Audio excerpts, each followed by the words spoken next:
शिव क्या हैं? शिव कौन हैं? शिव हैं भी या नहीं? शिव का जन्म कैसे हुआ? आखिर कैसे आए शिव जी?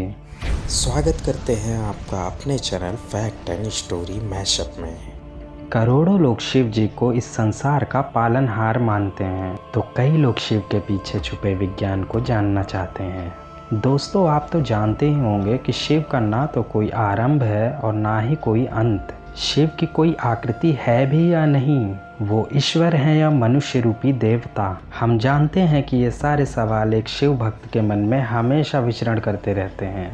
दोस्तों, अभी तो महाशिवरात्रि भी आने वाली है, तो महाशिवरात्रि के इस पावन अवसर पर आइए शिव से जुड़ी कुछ बातें जान लेते हैं। दोस्तों, भगवान शिव के बारे में ऐसा कहा जाता है कि भगवान शिव त्रिलोक के आदि और अंत के देवता हैं, जिनके आगे दुनिया की सभी शक्तियां असफल हो जाती हैं। लेकिन क्या आपको मालूम है आखिर भगवान शिव का जन्म कैसे हुआ था और उनके पिता का क्या नाम था? उन्होंने किससे अपनी शिक्षा प्राप्त की थी? दोस्तों, शिव पुराण के अनुसार भगवान शिव को स्वयं शंभु भी कहा जाता है, जिसका मतलब होता है कि भगवान शिव का जन्म स्वयं ही हुआ था। यानी कि इससे एक बात तो साफ हो जाती है, ना ही भगवान शिव की कोई माता थी और ना ही कोई उनके पिता थे। भगवान शिव के जन्म से जुड़ी एक कहानी विष्णु पुराण में भी बताई गई है।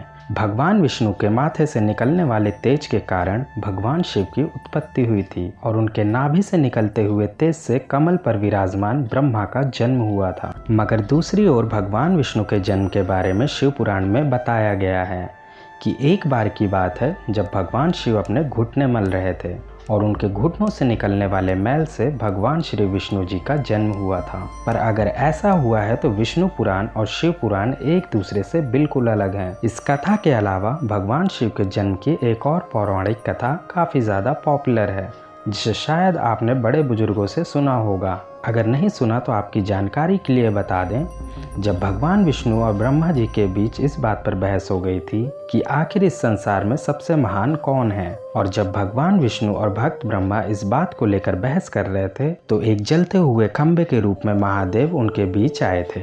दोस्तों, वो दोनों इस रहस्य को नहीं समझ पाए और तभी अचानक से एक आवाज़ आई जिसमें कहा कि जो भी इस खंबे की छोर ढूंढ लेगा वही सबसे महान कहलाएगा।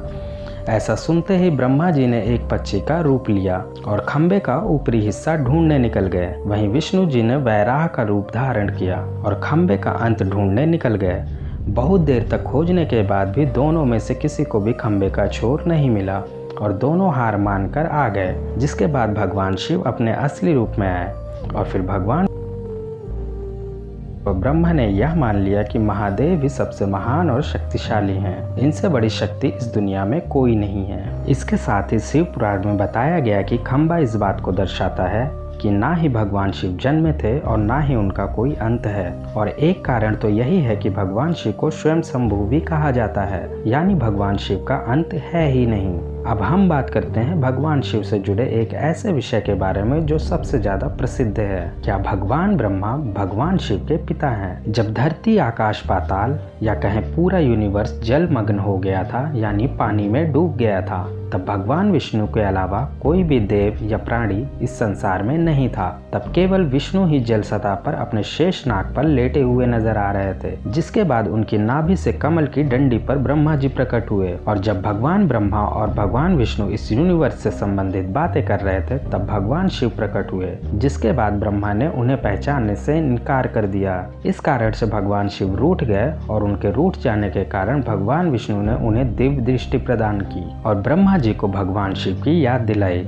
जिसके बाद भगवान ब्रह्मा को अपनी गलती का एहसास हुआ और भगवान शिव से क्षमा मांगते हुए उन्होंने उनसे अपने पुत्र रूप में पैदा होने का आशीर्वाद मांगा। जिस कारण से भगवान शिव ने भगवान ब्रह्मा की प्रार्थना को स्वीकार करते हुए उन्हें आशीर्वाद दे दिया।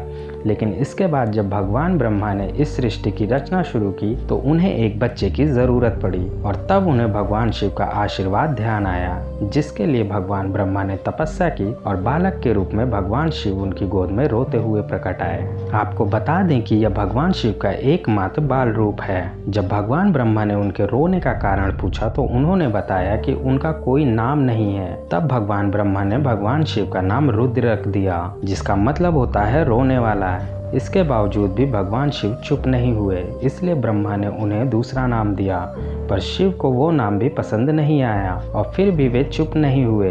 इस तरह शिव को चुप कराने के लिए भगवान ब्रह्मा ने भगवान शिव को 108 नाम दिए। चलिए दोस्तों, अब आप लोग भगवान शिव के बारे में इतना जान ही चुके हैं, तो क्या आपको पता है कि आखिर भगवान शिव ने किससे शिक्षा प्राप्त की थी और उनके गुरु कौन थे? हम जानते हैं कि शायद इसका जवाब आप में से किसी को पता होगा।